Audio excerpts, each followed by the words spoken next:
Hello, my name is Nadya Eftedal, and I'll be speaking to you about efficient movement for basic dancing. One of the first important elements is having good posture.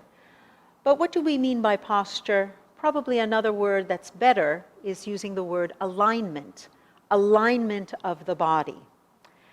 And the way we go about that is, first of all, I would like you to visualize a skeleton. Because for every person here in the ballroom dancing, we share this same property of being skeletons. So a visualization is taking away the skin, the organs, taking away the muscles, and what we're left with is the system of our bones. And fortunately, we're all the same. So we have the skull, followed by the neck, the beginning of the spine. We have the upper body, the rib cage and the shoulder girdle, the arms and the hands. The rib cage is suspended. Because I don't have the muscles, the tension of the muscles, distorting the shape of my rib cage, the diaphragm is down, my rib cage is just suspended. And now, as all of this was put aside, I have empty space. Below, I have my pelvis. I have my legs dangling. I have my lower leg, my feet, and my ankles. And I use the word dangling because if I was suspended as a skeleton, everything would be relaxed, the joints would be free to move, and my legs would be parallel. Not overly rotated with the knees moving in opposite direction, but hanging freely so that they can swing under the body.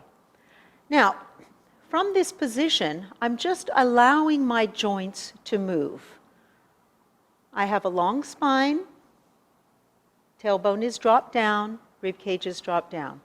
So, as I move from point A to point B, I allow my pelvis to swing.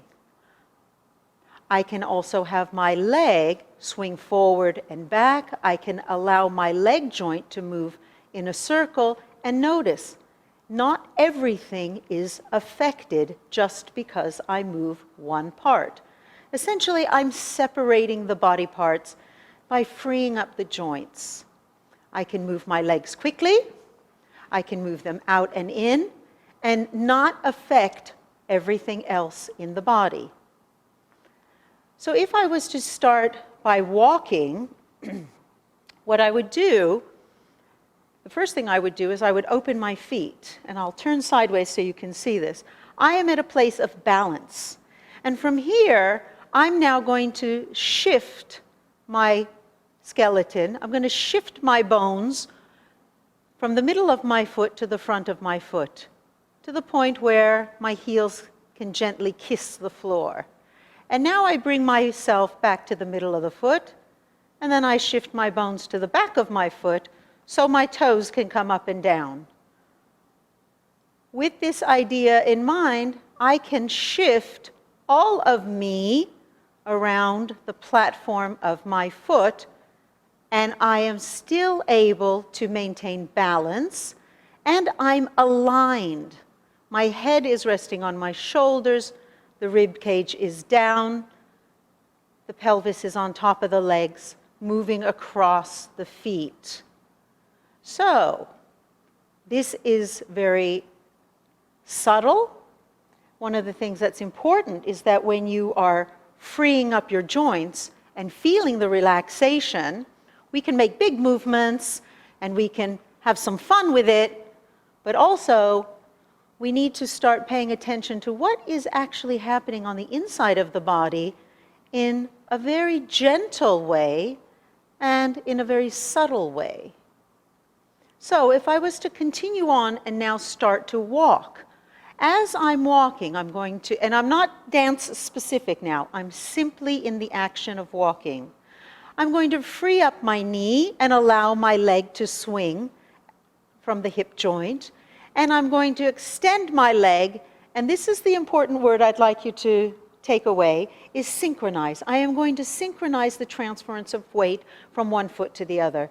So my leg is moving out. Just as one heel is about to lower, the other heel releases, allowing my weight to continue to move. I move steadily, I move easily by using my joints. I pick up my knee joint, I slide my toe, I start to extend through my knee joint, lowering the heel, transferring all the bones together.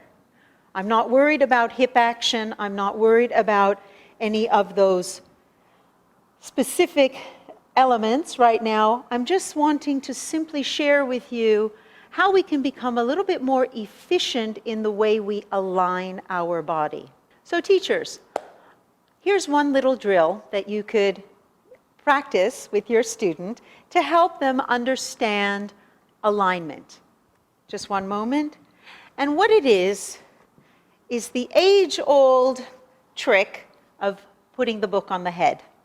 The purpose here is that in order that the book stay balanced on the head, there has to be something within my body that is lengthening. So if I have the book on the head, right, my body is moving upwards, right, as the book is moving downwards, resting on the head. And the purpose of this little exercise is to show how I can free up my joints as I move from point A to point B, and always maintaining I have a relaxed sensation through the joints, even though internally I am toning and stretching. There's a sense of stretch, there's a sense of lengthening. So as I move forward and backwards, right, I'm always with an internal awareness of that freedom in the bones, the skeleton. So I hope this brings you puts a smile on your face and gives you a little bit of fun as you work on this first element.